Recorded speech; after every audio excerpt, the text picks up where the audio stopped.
আপনি ঘুমিয়ে আছেন, আপনার উপরে সালাত ফরজ নাই, কিন্তু আপনার সমস্ত শরীর অকেজু, আপনি কোমায় চলে আসছেন, কিন্তু আপনার সেন্স কাজ করতেছে যে আপনি বেঁচে আছেন।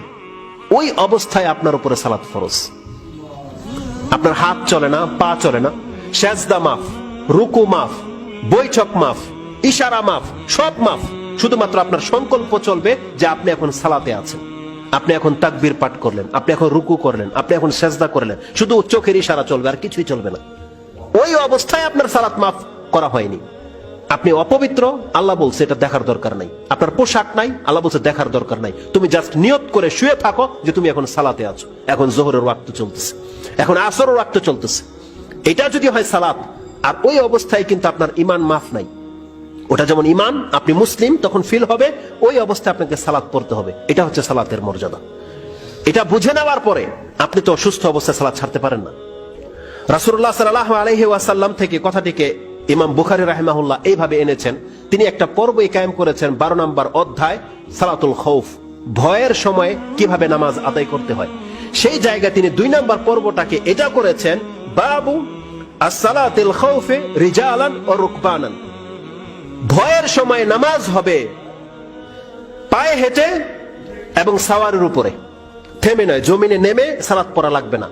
আল্লাহ সুবহানাহু ওয়া তাআলার পক্ষ থেকে এটা কেমন বিধান নাজিল করে দেওয়া হয়েছে।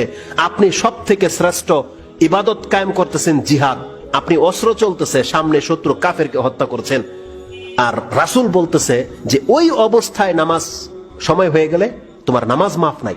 রক্ত লেগে আছে, কাফেরের রক্ত, অস্ত্র চলছে, তুমি থামতে পারবে না, কিবলার ঠিক নাই, পবিত্রতা নাই।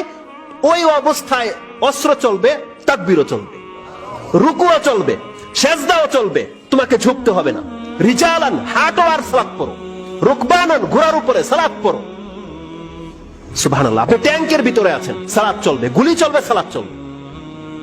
রিজালান ও রুকবানান। এবং তিনি মুজাহিদ রাহিমাহুল্লাহর কাওলকে নোট করেছেন, তিনি বলেছেন ইজা ইখতালাতা কাইমান, যখন শত্রুর সাথে লড়াই শুরু হয়ে যাবে, দাঁড়া অবস্থায়, দাঁড়িয়ে অবস্থায় সালাত আদায় করতে হবে, বসাবসি নেই, স্থির হওয়া লাগবে না। এবং আব্দুল্লাহ ইবনে উমর রাদিয়াল্লাহু তাআলা তিনি রাসূল সাল্লাল্লাহু আলাইহি ওয়াসাল্লাম থেকে হাদিস কোট করেছেন যে আনিন নবী সাল্লাল্লাহু আলাইহি ওয়াসাল্লাম ক্বালা ওয়া ইন কানা আকসারু মিন যালিক, যদি শত্রুর সংখ্যা বেড়ে যায়, তোমাদেরকে যদি জমিনে দাঁড়িয়ে সালাত আদায় করতে না দেয়, ফালিউসাল্লু কিয়ামান ওয়া রুকবানান, তাহলে সে দাঁড়িয়ে থেকে সালাত পড়বে, দৌড়বে আর সালাত পড়বে, সে তার ঘোড়ায় চেপে সালাত পড়বে, সে তার যানবাহনে থেকে সালাত আদায় করবে, সালাত মাফ করা হয়নি। কারণ সালাত হচ্ছে আপনার ইসলাম, সালাত হচ্ছে আপনার ঈমান। সালাত ছেড়ে দেওয়া মানে আপনার ঈমান নাই।